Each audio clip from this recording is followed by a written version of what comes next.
Welcome to Saints Happy Hour podcast. We never skip a drink day. Budrich wants to know how the doctor's doing. That ended. Now grab a drink and enjoy the show.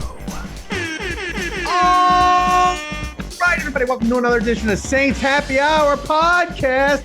It's that time of week where me and Kevin do our YouTube version of the show. Hit that like button, hit that subscribe button, leave us a comment. It doesn't cost you anything and it helps us. So Kevin, you know, the Saints are in mini camp, but mini camps are kind of past, and we kind of get to we're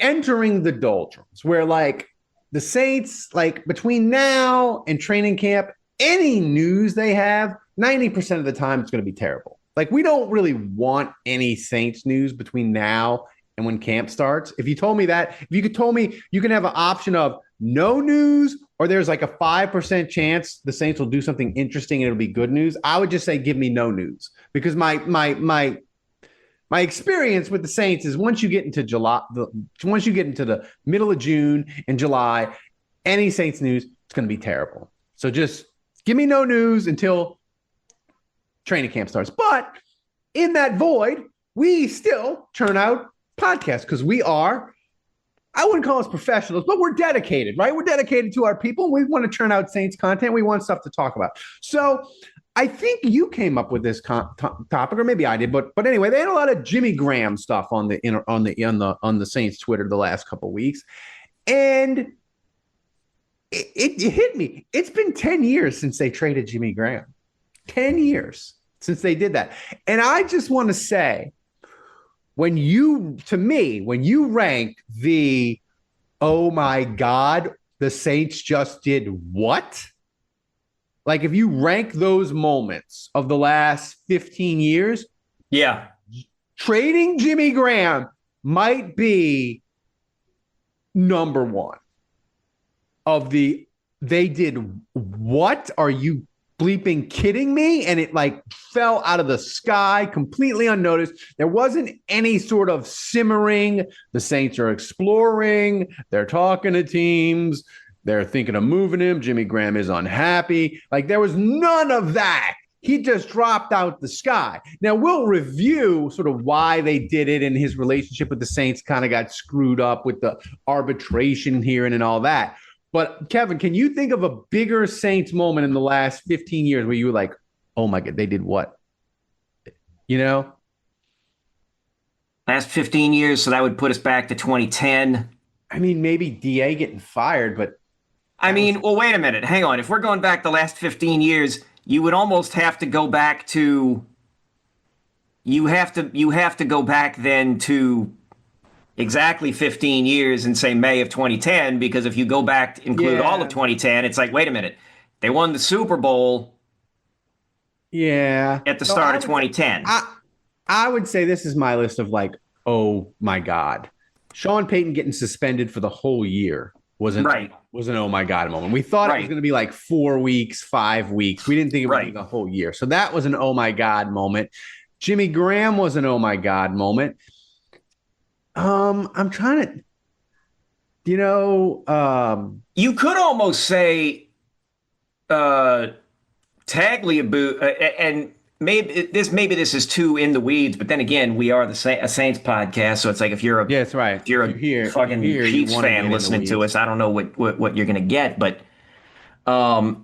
you could almost add Tagliabue knocking off the suspensions. Yeah. For those Saints players over the Bounty Gate horseshit, and just saying this is nonsense. Yeah. Like has the commissioner been repudiated like that? And now I need to make sure I'm using the word repudiate correctly. Because Tagliabue just slammed him down.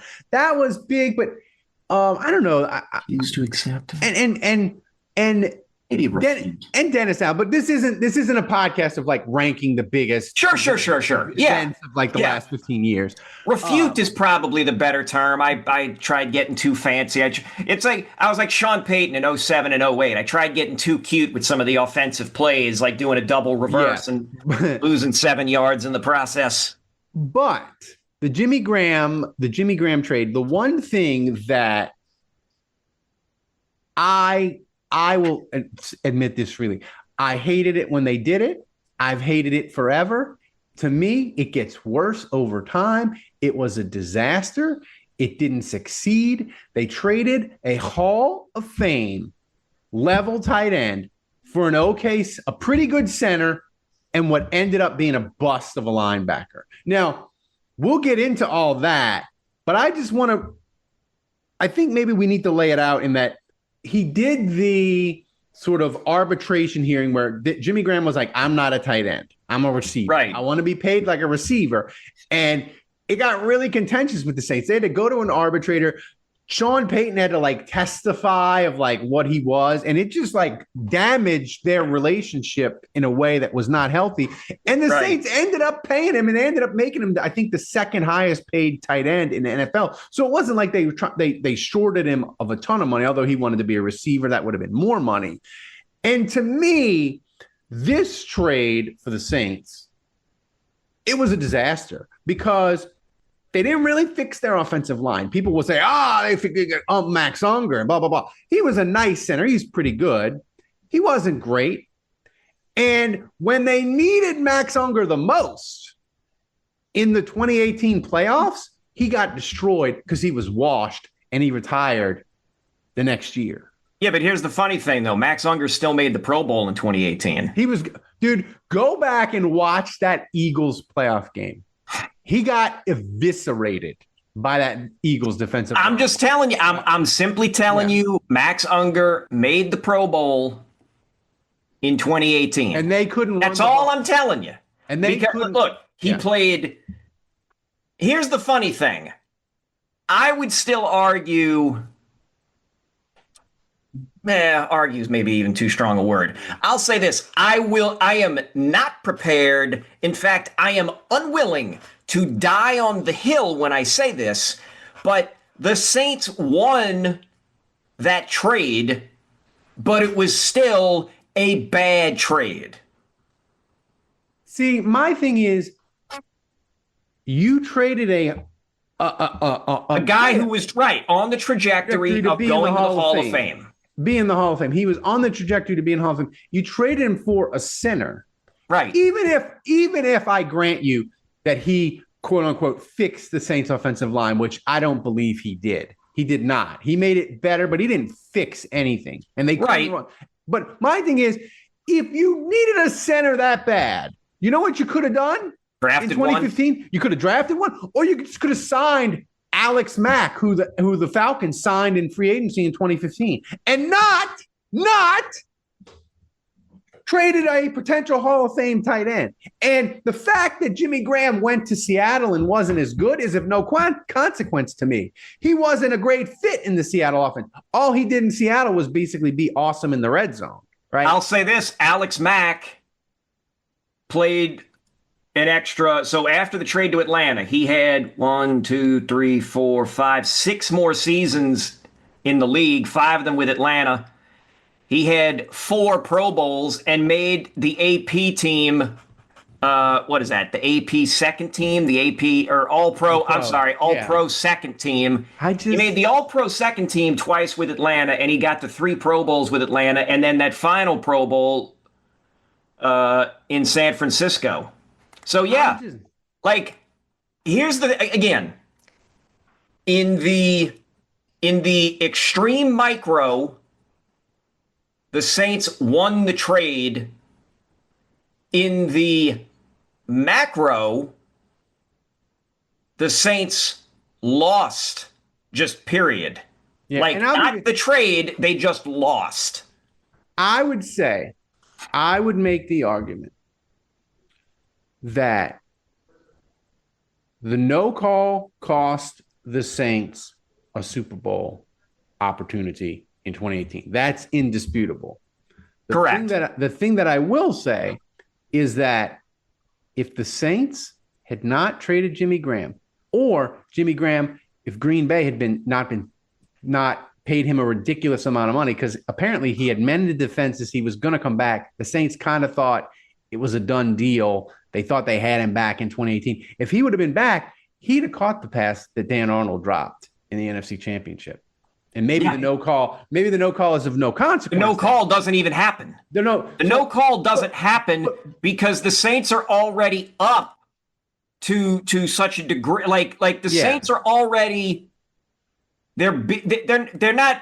I don't want to say beating the brakes off of the Rams because the Rams were good enough to make it to the fucking NFC Championship game, but the Saints would have had the game in hand. Mm-hmm. The no call wouldn't have been an issue. Like I don't even think the no call would have happened. Yeah, and I get it. It's like you're saying, wait, you're telling me something that happened well before that's completely unrelated would have prevented this thing from happening? Yes, because I believe the play calling would have changed because the Saints would have been further ahead. And thus the play calling would have changed. And thus they wouldn't have had a situation where they were doing that kind of shit. And here's the thing. If Jimmy Graham stays with the Saints, post for 2015, and just say he has his whole career with the Saints through, let's say he goes through 2020 or 2021 with Breeze, and we don't get the ending. But so you're saying he plays to the end of 2021 when Breeze retires. Yes, through the end of 2020. Sorry, through the end of 2020 when Breeze retires, and then he's done? Yeah. Or he goes somewhere else. So you're saying we don't get the 2023 year. We don't get the 2023 year, but you get 2016, 2017, 2018. 2019, and 2020. So you get those five. Oh, yeah, no. So 2015. So you get 15, 16, 17, 18, 19. You get 6 more years of Jimmy Graham with the Saints. He's probably, with 6 more years at the Saints, I would say he would have had probably at least 10,000. Instead of 8,500 yards receiving, he'd have 10,000. All right, hang on.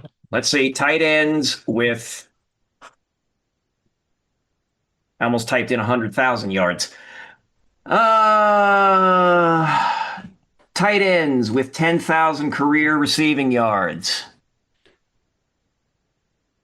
There's only, this can't be right. There's only 4?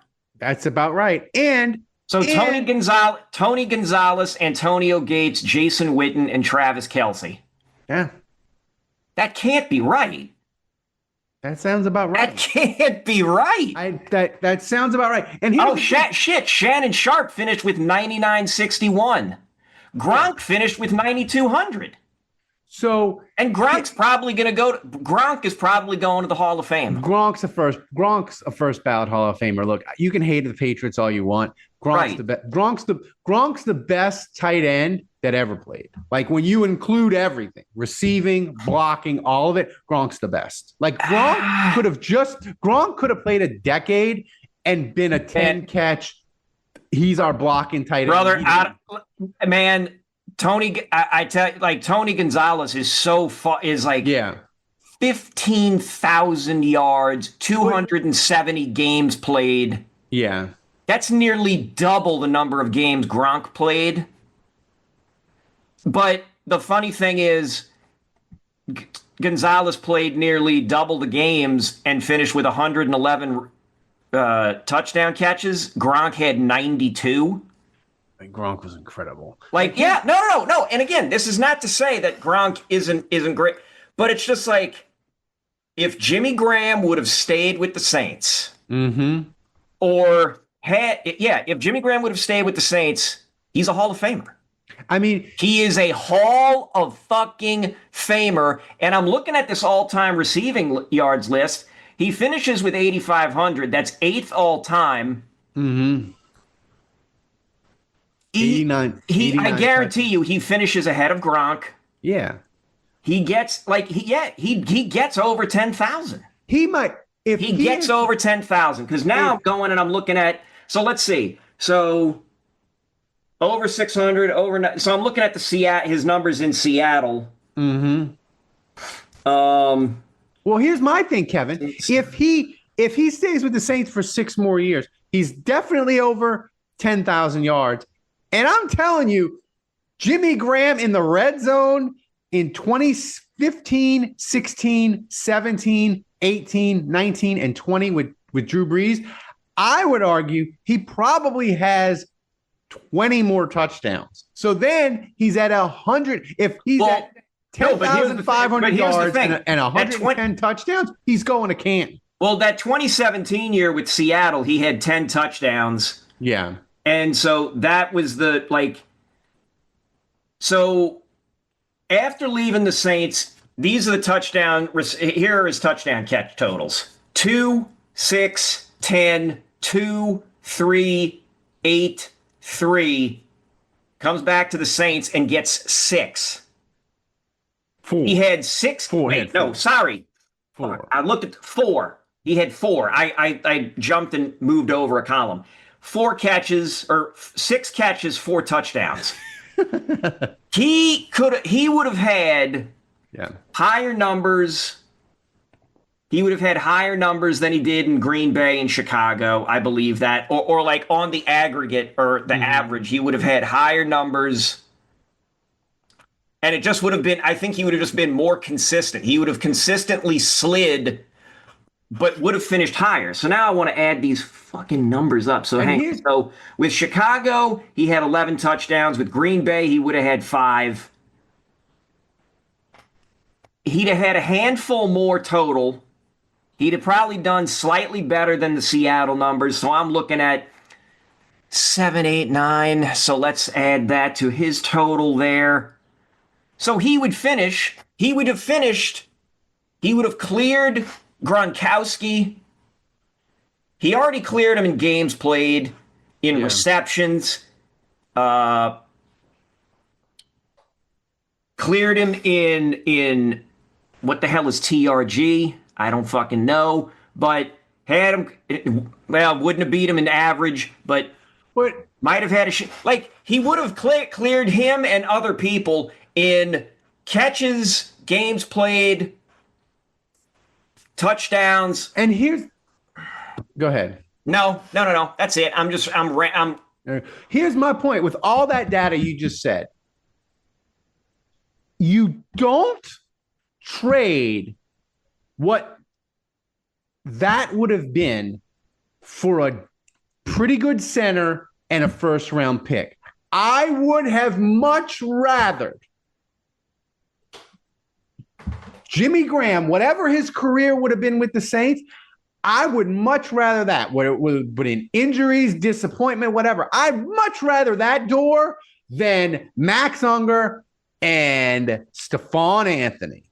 And here's the thing why that trade burns me up so much, Kevin, because people say, well, they got good value for him. They got a first round pick, and you can't really say that the trade is a failure because they drafted a bust at linebacker. I'm like, if Kevin sells his car for 120% of the book value, and we say, Kevin, that's an amazing deal. You got 120% of the book value for your car. What are you going to do with the money? And you said, I set it on fire. It doesn't make the sale of the car good. Well, but you're not getting, but that even presumes that the Saints got 120% return anyway. I'm right now trying to figure out. I think they did okay. They got fair value. I would say they got like a tight end, like an elite tight end. They got a first round pick and they got a center. Like that's it's a decent haul. But to me, a trade, it doesn't matter what you got to turn the picks into players, right? Like, they traded Brandon Cooks. And the reason that was such a good trade for the Saints is they turned him into Ramczyk. Like, I don't care about the picks you got. The picks always have to be players. You understand what I'm saying? So you turned a Hall of Fame tight end into a pretty good center and a bust linebacker. Yeah, like I'm looking at Stephon Anthony. He had a pretty good rookie year. I mean, he had a decent rookie year, and he was named to the Pro Football Writers Association's all-rookie team. So, that's not great, nothing. Yeah. It's but not. Here's the thing, after though. that, the Saints move him. The Saints move him to strong side, which, according to this thing I'm looking at, he never played before, and then he just was nothing. Nothing. Just disaster. Like he's right now what is he? Is he a coach? He's an assistant, or I think he's still an assistant coach somewhere in Clemson. Yeah, his rookie year it wasn't good, but it wasn't like his rookie year. Some people were like, he's going to be a bust, and they ended up being right. But his rookie year, we weren't like, oh, this is a disaster pick. We were like, okay, he had 100 tackles. Yeah, he's very raw and he makes a lot of mistakes, but maybe he can get better. And he played a ton, so that's good. And then it ended up being a disaster and a bust. But my point is, Kevin, when we talk about and we crush Mickey Loomis, and Mickey Loomis deserves to get crushed for a lot of stuff, hiring DA and all the things that happened after they hired DA. He let, DA wanted Derek Carr. They traded up for Penning and all of it. And we crush Mickey Loomis for it. And he deserves it. He deserves it fully. But I believe Sean Payton gets to skirt on a lot of stuff that was all him. Marcus Davenport, that was something Sean Payton wanted. All him. Jimmy Graham traded. That was all Sean Payton. Don't tell me for a second Mickey Loomis went into Sean Payton's office and is like, hey, Sean, we're gonna trade Jimmy Graham. Don't for a second believe that Mickey Loomis was the idea man for Jimmy Graham getting traded. That was all Sean Payton. And he deserves, in my opinion, a ton of crap for that. Because to me, Kevin, I don't know how you feel about it. Look, the older I get, I want the Saints to win. And I understand, winning is the most important thing with the Saints. It brings us the most joy. So I'm not going to pretend like that's not the most important thing. It is. But the second most important thing to me and my Saints fandom as I get older is I want moments. I was happy. Fun. I want my moments. I want to be in my feels. And I was happy when they brought Jimmy Graham back in 2023. I was pissed off at DA in the final game against Atlanta.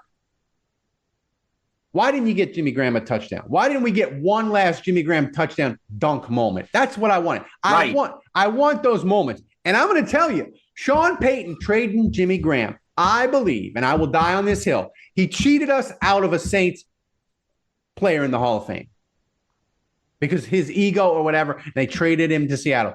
We would have enough. We're going to get Drew.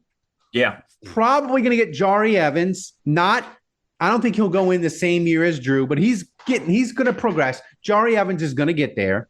Yeah. You could have Jimmy Graham too from that, And I just think, to me, that stuff matters. Yeah, it does. And I don't. It does. And the only way I would be over it is if you had said to me, they traded Jimmy Graham, Max Unger was incredible, they nailed the draft pick, and we can point to that and say, that got us a title. Short of that, I don't think it's a good trade, and it wasn't. And it pisses me off because Jimmy Graham, he ended a Saint, which was good, but him being in Seattle and Green Bay and Chicago, he was one of those Saints players that they left. And a lot of them, Kevin, they leave. And even if they're good, I can get over it. And they're like Caden Ellis with Atlanta and blah, blah, blah. Other players succeed. And even Zach Bond, it didn't bother me. as much. Jimmy Graham, for whatever reason, bothered the hell out of me when I saw him with other teams' jerseys because he felt like he was ours more than Zach Bond, more than Caden Ellis, more than any other player you want to, even Trey Hendrickson. Jimmy Graham felt like he was ours. And it pissed me off that his career got not to the heights that it should have been. And I hate this trade, and I will die on this hill forever. The only concession I make is I don't fight with people on Twitter about it as much as I used to. But I'm right. Like, even if he would have come back after the Seattle trip, like, again, he'd have had 4 more years with the Saints. Yeah. He would have gotten more use. And now that includes him playing in 2021, but he would have gotten more use. And yeah, I think he would have gotten, like he would have gotten to where he needed to be for Hall of Fame, and like to be a Hall of Famer. And the thing is, it just annoys me to no end because in contract dispute with Jimmy Graham, the arbitration, it was so fucking unnecessary. Like the Saints, they if you look at how they deal with contracts with players, Michael Thomas, it never got this contentious when they did extensions playing. Only Jimmy Graham, Jimmy Graham was the most contentious one of them all. And it didn't have to be that way. And if you want to blame Loomis for that, okay, that's fair. But the fact that they shipped him out, like this is one of those trades, Kevin, that I really, the more I talk about it with you now, it angers me even more. It's like, it's up there when I was a kid when Morton Anderson went to the Falcons. Yeah. Like that. I get that. I get that. That's the pain that I feel over this. Yeah. Yeah. Like I don't know. I don't know. I am glad he came back. And it sucks that we didn't get a little more out of him. Like he played in 13 games. He only got targeted 7 times. Like it was a nice. It was though. I have to say the ending of it aside, where he didn't get the touchdown the final game, which they easily could have got him. In my opinion, they scored 40-something points against them. Right. They could have got Jimmy. They could have got Jimmy. Yeah. I tell you what, you want to be mad at somebody about that? DA. There's another thing you can be mad at DA about. I said it on Twitter. Yeah, I have not heard. I don't hear anybody pissing and moaning about that. I did. I tweeted about it and it had 400 retweets. Good. I'm glad you did. People were like, another reason to be mad at DA. Good. I'm like, yes. Yeah, fine. Like, go ahead. There you go. Like, yeah. But my question to you is this: the 2023. That aside, it was a pretty nice and not great because he's not going to get into Canton. I don't think, and he should. But like the 2023, bring Jimmy Graham back. Like it was pretty fun, wasn't it? Like it was fun in a sense of granted he only had 6 catches, but he had 4 touchdowns, and there was a lot in the 2023 season. We forget it now, Kevin, because we got rid of DA and we got him up out of here. But I remember a lot of podcasts, and I remember you specifically were like, this team sucks in the red zone. Why are we not playing Jimmy Graham? I don't care that he's old. Why are we not playing him? And it almost felt like this. We had this, the fans and media had to shame Pete Carmichael into playing Jimmy Graham in the red zone. I think he could have done a little bit more, is what I'm saying, in 2023. Right. He had 7 targets. 7 targets. he played in 13 games. Yeah. Like, I don't know. You tell me. It's the equivalent of I'm looking at him with I'm looking at the Green Bay and Chicago numbers, and I'm thinking to myself, boy, did he get injured? Was he hurt? Mm-hmm. No. They just didn't use him enough. No. He could have been. They just didn't use him enough. And he would have gotten more usage with the Saints, and you could scrap the 2023 year altogether. And had the Saints just brought him back in 2018, he's going to Canton. They're playing in the Super Bowl in 2018, 2019. And look, whether or not they win that, the funny thing about that is I don't know if they would have won that, if they would have won that one. Now, I'll go to my grave knowing that they would have fucking won the Super Bowl in 2011 if not for, Greg Williams forgetting to double team. Yeah. Fucking what's his face. But I'll go to my grave on that one. I think they would have. But the 2018, they would have at least been in the Super Bowl. They would have. So you would be looking at a team that had 3 Super Bowl trips, 2 titles. I think there ain't no way in hell anybody is ignoring, like you're not ignoring Drew. Like I don't know. Here's the thing. We're going to have this, folks like us, we're going to have this obnoxious persecution complex. It's going to be obnoxious if it isn't already for other people. But we're going to have this obnoxious persecution complex about how we're not given enough due for the run that we had, or Breeze doesn't get enough credit. Because it's like just the one Super Bowl, no MVPs, that kind of horse shit. And you can look to the Jimmy Graham trade as one of those things where it's like, what is it? Like the collapse of, what is that series of books, like the end of the Roman Empire, the collapse of the end of Western civilization, whatever the hell it is, where it's like they got you put the volumes next to one another, and it's like a pillar, like a Roman pillar, and the first book, it's perfect. And then by the time you get to like the end, whichever the end book is, it's like the 5th or 6th book, and it's like the pillar is completely destroyed, and it's just the base, which is all screwed up and like a nub. Yeah, the history of the decline and fall of the Roman Empire. There you go. Edward Gibbon. There you go. The Jimmy Graham trade is literally like that 2nd or 3rd volume where it's like you look at that, it's like, oh, there's some damage now to this pillar. We're in we got to be careful. Here's the thing, is when you are trying to win a Super Bowl, right? And you're trying to be the elite of the elite. These one single move, one single play, one single thing changes everything, right? And you got to get that last little bit over the line.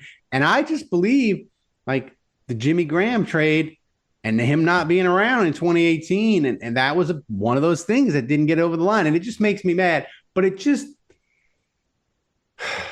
to wrap it up, it really, I think it, to me, it's like, it really was the defining moment of the Saints in the window of like, when you look at the Saints from like Sean Payton got suspended in 2012, right? He came back. 2013, they went to the playoffs. But 2014, 2015, and 2016, they stunk. Their defense stunk. They couldn't get over the hump. I believe the defining thing in that era of Saints football before the 2017 draft, it's 2 things. It's the defense being absolute garbage, and they traded Jimmy Graham. Like those are the two defining moments in that like 3-4 year window, that era. I would say from like 2012 to 2016. Two things. If you say, Ralph, sum up that era in like 15 seconds, I would say Drew Brees was awesome. The defense sucked. And Sean Payton was an asshole and traded Jimmy Graham. That's how I would sum it up. Those things. And I'm never getting over it. This podcast, Kevin, usually I enjoy these podcasts. It relaxes me, makes me feel good. This one has me riled up, has me mad all over again. I hate the Jimmy Graham trade. It sucked. It was a disaster. That's my final thought. Do you have any final thoughts before we get out of here? No, I was just going to say that was very Jim Mora-esque. It sucked. We totally sucked. We couldn't stop the run. We couldn't stop the pass. In my opinion, it sucked. Like, I mean, that was the energy. That was the energy. And you know what? Again, I'm going to say it. In the micro, I believe the Saints won the trade, but in the macro, they lost. Yeah. They lost. A penny wise, a dollar fool. Pennywise, $1 foolish or something. I don't know. Yeah. They traded $1 for 4 quarters. But anyway, guys, thanks for joining us. Thanks for supporting the show. Hit that like button on YouTube. Hit that subscribe button.